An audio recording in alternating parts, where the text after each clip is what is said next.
माचिस की तीली वो क्या है जो आप हमेशा खाने के बाद ही देख सकते हैं?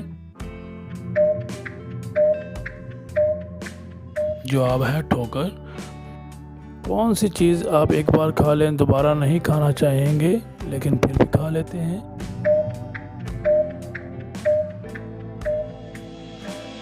जवाब है धोखा। इंसान के जिस्म का कौन सा हिस्सा है जो अपना नाम खुद रखता है?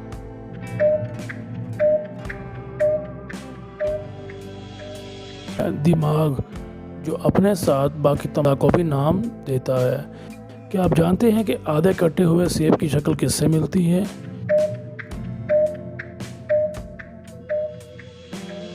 जी हाँ, जवाब तो आधे कटे सेब। वीडियो अच्छी लगी हो तो इसको लाइक, कमेंट और सब्सक्राइब करें। शुक्रिया।